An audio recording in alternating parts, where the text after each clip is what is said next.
I'm only hearing my heart racing and then slowing down and slowing down, slowing down, slowing down. And I remember the absolute moment it stopped. That's the most terrifying moment I've ever had in my life. And it was at that moment I just boop, popped out of my body. It was instantaneous, no loss in consciousness whatsoever. And I remember I had the view of my body, and I'm looking at myself and I know it's me, but I don't feel it connect. There were two types of feelings I was having. The first one was sort of trying to figure out what the hell just happened, because I'm not dead. No way. I can't be. I'm so alive. And I felt great. Like I just felt, you're not ever like as a teenager, your body feels great. Like you're almost invincible, right? Well, imagine that times like 1,000.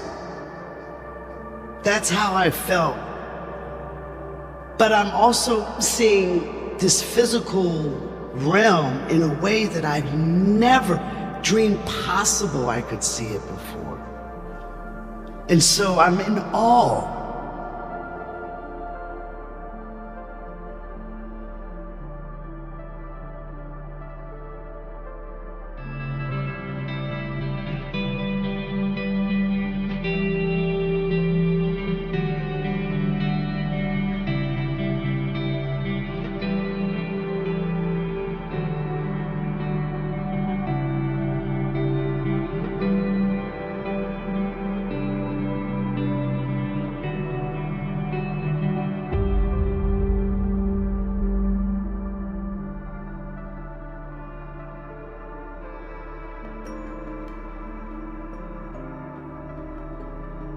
I'm Vina Hill, and I'm from Philadelphia, Pennsylvania. I was very much an introverted type of child growing up. I did love ballet, had big dreams of becoming a ballerina, and I did that for about 12 years of my life. My parents were like working middle class. They sent me to public school and then to Catholic school. No real strong religious background or belief system. During the latter years of high school, it was like, let's do something fun and exciting, And we decided on like a class trip. And then it was like, where should we go? We decided on Italy. My dad is half Sicilian, so I just wanted to go to Italy, and that was always what I was kind of lobbying for. And I was so happy when we all decided that that was where we were gonna go. I had never been abroad anywhere. My parents weren't like travelers. Basically, the surrounding states was as far as we kind of went. And so it was sort of like a big thing to go on like an overseas type of trip. And of course, I was like over the moon excited about it. My parents, usually they weren't like enthused about worldly type of things, like travel like that. But they were kind of enthused about this trip and like were willing to pay for it. And it would be chaperoned, so that was a good thing. Because a bunch of teenagers, I was 17 years old and my first time ever leaving the country, totally excited. Days prior to the trip, like who could sleep? Like I was too pumped up, too excited. I just kept thinking about all the different scenarios that I was gonna face in Italy. I didn't sleep, I don't think, 2 minutes on the flight. I was just so excited. By the time I got off the flight, I was exhausted. And it was just daytime when we arrived, like in the morning. Once we got to the airport there in Italy, it was like being on another planet. I had never seen so many different cultures and different types of people. And I remember I was just so tired, and I decided, you know what? I've got these vitamin pills. My mother's an avid vitamin taker. And so I've got these vitamin pills, and I had taken some no-dose pills. No-dose pills are basically just like pure caffeine. I would take them because we were taking tests, and I would have to study and make sure I passed, and the SATs and this and that. It would give you a jolt of energy if you took them as you were supposed to. Of course, I didn't. I don't even know how many I took, but I took a ton of them. And I was shoving them in my mouth like they were just, candy. I remember gulping them down, and some of them fell out in the fountain there, and I picked it back up and shoved them back in my mouth. By the time the chaperone got us together and we're loading our stuff onto the bus, I remember starting to feel a little change in my body, my system. Something wasn't quite right. I remember the first thing I started feeling was this tingling under my skin.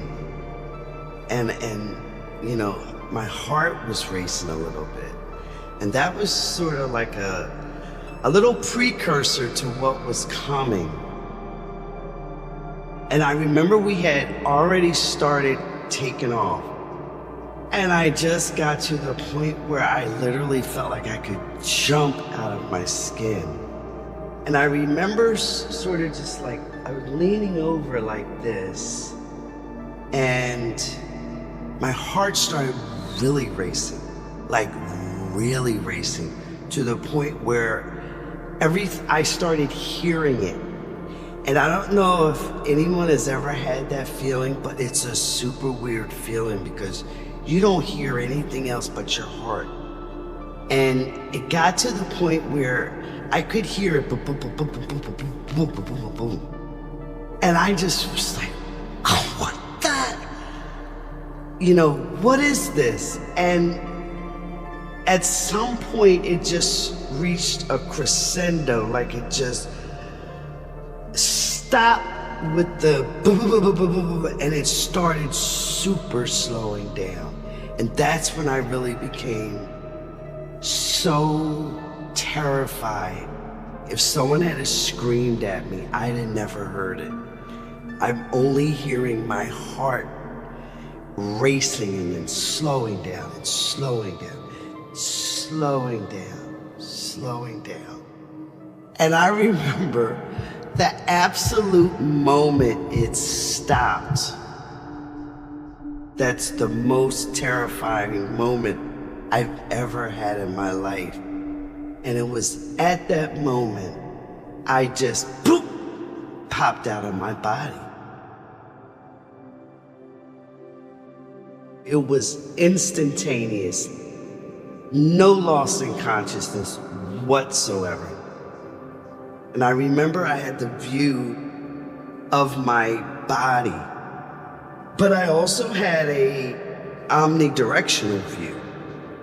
And I remember seeing my body, not realizing that I had died. And I'm looking at this me that's laying there, and I was almost unrecognizable. Because your body, when you're looking at it from a complete view, it's not like the mirror view.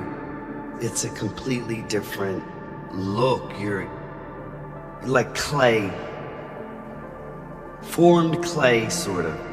And I'm looking at myself, and I know it's me, but I don't feel it connect. There were two types of feelings I was having.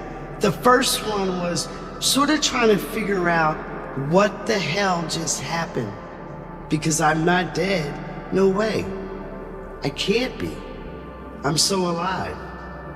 And I felt great. Like I just felt, you're not ever like as a teenager, your body feels great. Like you're almost invincible, right? Well, imagine that times like 1,000. That's how I felt. But I'm also seeing this physical realm in a way that I've never dreamed possible I could see it before. And so I'm in awe.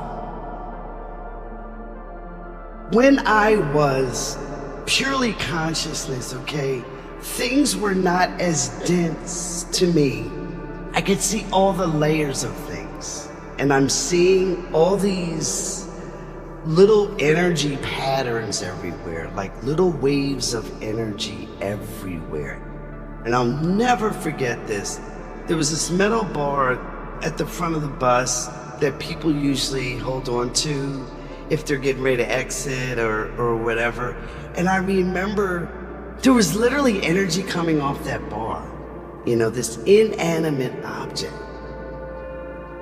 The bus driver at some point cursed loudly at the traffic, and it just drew my attention to him.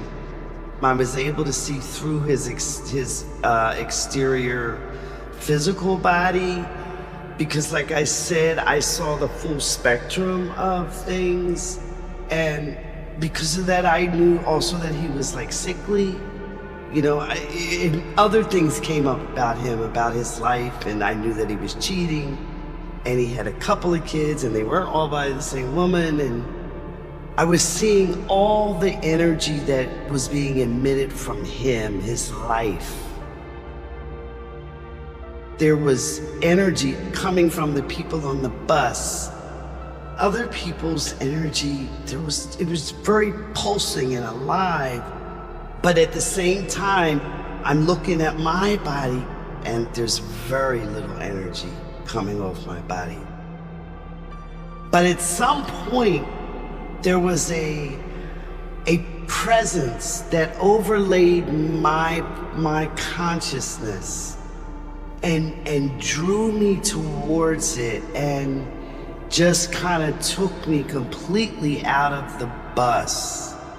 Not forcibly, but enough to where I wasn't really in control. And it took me into a white realm. Not even a room, because it didn't have the limitations or the confinement of a room or even a space. It was just a realm of the purest whiteness that you could ever imagine. I knew that there was a being that did this, but the identity of the being wasn't revealed to me.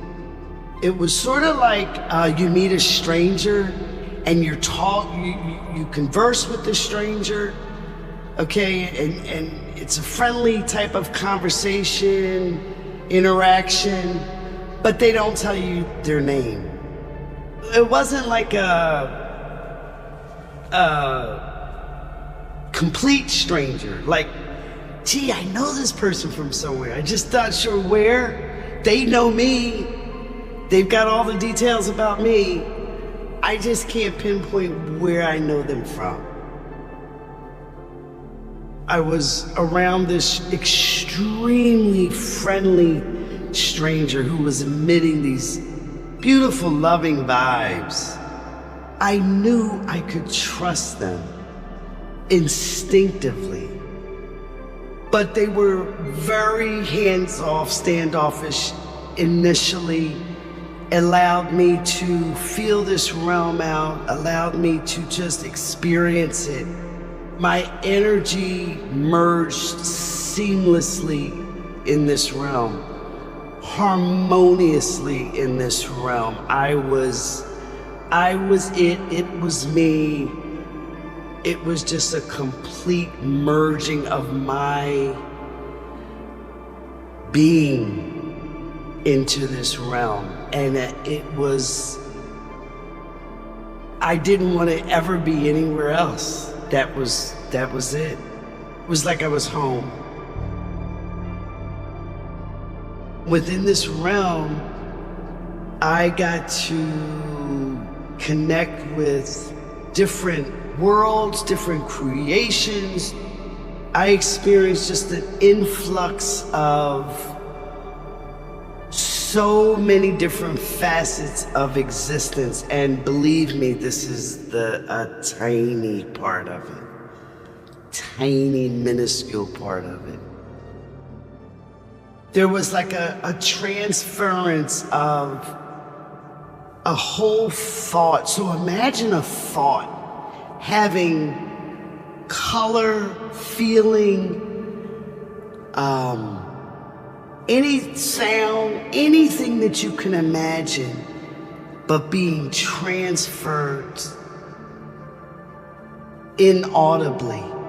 And that's how I received information from this entity, who explained to me that they were my spiritual companion. We call them guides. They didn't impart a lot of information to me as far as like a lot of the missing gaps of information that I have or had as a teenager back then. But there were some things that they did show me. One in particular that's, embarrassing a tad bit is showing me all the things I had stolen as a teenager. I was like a little petty thief, and they kind of showed me everything I had stolen. At some point, I let them know I really wanted to be like a famous ballerina, and they imparted to me that they showed me the entire picture of me thinking I really wanted to be a ballerina, but showing me in a mere thought. I didn't put the work that I needed to do into becoming a ballerina. I didn't even really strive for it like I should have. The energy just wasn't there for it, and it just wasn't my purpose. And they put all that in one thought, and I understood, and I accepted it. And then I saw how me taking the no-dos wasn't actually just an accident or a flippant type thought. It was literally an energy path that I was supposed to take. It was literally supposed to happen that way. I learned about our soul being the highest aspect of ourselves. And I was in the presence of my soul. And let me tell you something, it's an extremely humbling experience. It's like meeting a totally different person that you idolize, except it's you. It's the purest aspect of you. And that's why I say this is just a sliver of existence and who we are, because your soul never incarnates, never leaves that realm. It's just on the level that it just can't be broken up or sectioned, but it sends offshoots, and this is one of the offshoots. But meeting my soul was just the most divine, beautiful experience I've ever experienced, okay? Because we're just connected to the all of everything. This I can tell you, there's no up, down, left or right. Like, there's no end to it. Space is vast. And then when you're looking at it from the perspective I was looking at it, I was seeing not only the space that we're going to see through our telescopes here, okay, but I was seeing between levels of it. So I was seeing different parts of it that we're not going to see, and it was just unbelievable. I saw these orbs traveling out in space. and they were going different directions. You could tell they were traveling somewhere with purpose because the orb kind of changed shape a little bit. I remember kind of being a little fascinated by that. You just see it like, sort of like a slipstream that you could see moving. And I'm like, oh my God, they're like, just like me. And I wonder, like, and I remember thinking, geez, like, are they as like excited? Like, this is awesome, you know? Like, you know, but it was mind blowing. It was so mind blowing. It's like, whoa. So these are, they were like the different dimensional beings traveling through. It's so much going on out there.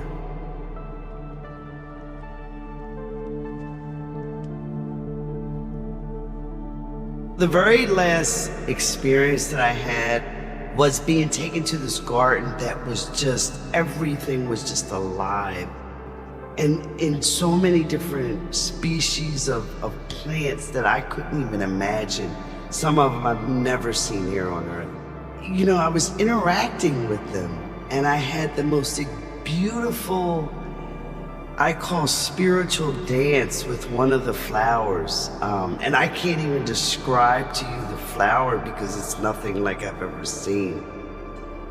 But we were like ballerinas, dancing together, but in perfect sync, in perfect harmony. It just infused me with love and a sense of life beyond just what I knew life to be, like a life of living love, like just living it. Everything I did, just every move I made was just a loving, purposeful move. And we did this dance, and it was incredible.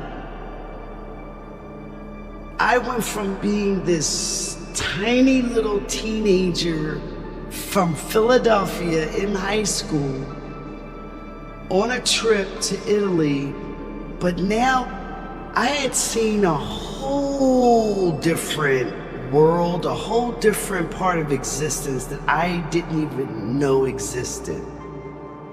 So the very last thing I asked my guy was, how should I live now?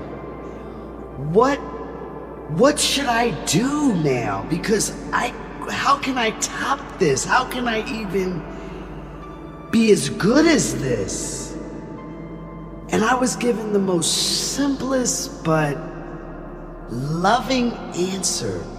And it was basically, just live, be kind, but just enjoy the life that I was sort of squeezed into here. And I call it squeezed into because at that point I felt so expansive and so alive and so magnificent. So live the best way I could in this life that I was focused on. And that stuck with me ever since. I've never forgotten it. That was our very last interaction.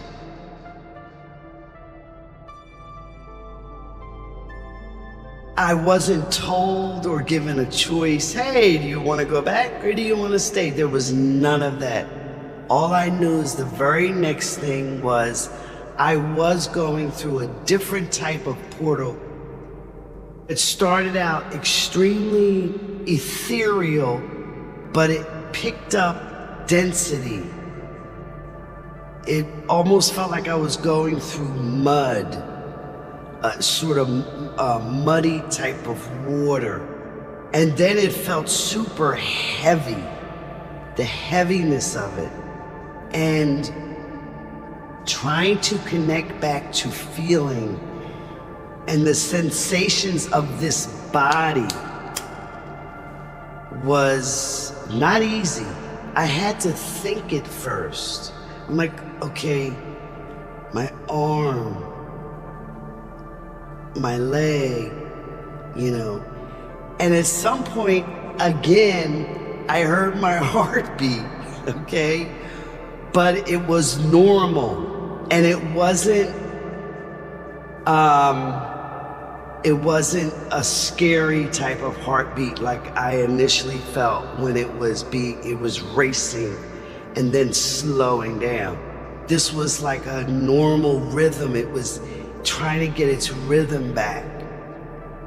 Finally, by this point, I knew that body had died, and so I almost felt like a stranger in this body at some point. I didn't feel, it felt like I was animating a puppet. That's kind of how it felt. I was pulling the strings and animating a puppet, sort of, but I remember being able to twitch and sort of move at some point in my heart, and then I couldn't hear it anymore, and that was a relief. I'm like, I was blind when I first really came to and opened my eyes. But that film came down and my sight was completely restored. And I was back in. Fortunately, no one seemed to notice. And it's amazing to me, none of the people on the bus, the coach, they seemed to notice anything. And if they had, they didn't say anything. But I was so not concerned with them. I was literally coming into my own skin. Literally coming into my own skin. I was processing and going over everything in my mind. I remember also yearning for that feeling of love, but it's beyond love. There's a love beyond love, and the only word I can use to describe it is divine love, okay? Nothing religious about it, zero religious, but it's so sublime, it's divine. I was yearning for that feeling again, and I carried it, but it wasn't the same. I wasn't immersed in it. I was just pulling it from a recent memory.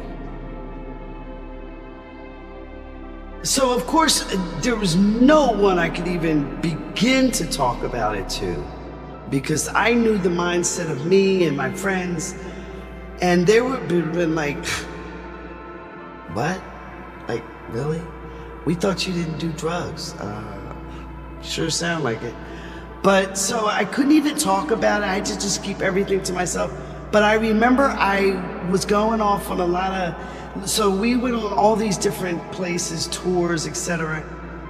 I remember just walking off by myself on every one of them, just about. I just had to be alone. I just kept thinking about everything over and over and over again.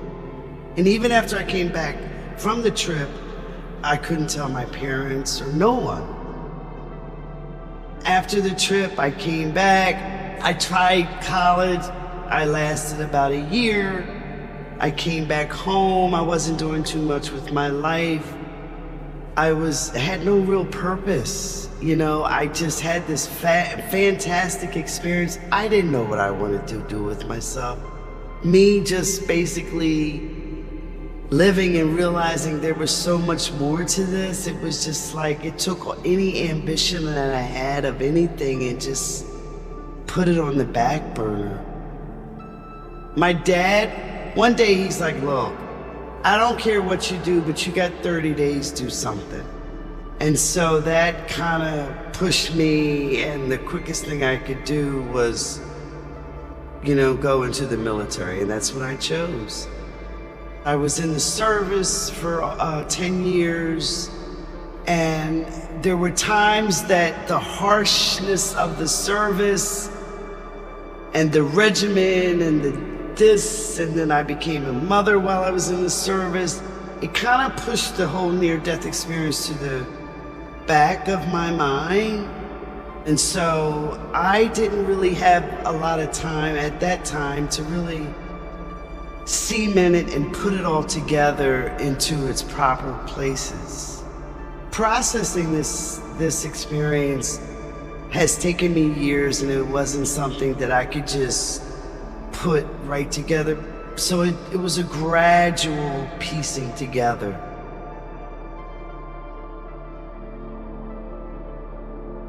One of the main things I learned is that life is not haphazard, and it's not just random. There is no basic thing as luck, as we like to think it.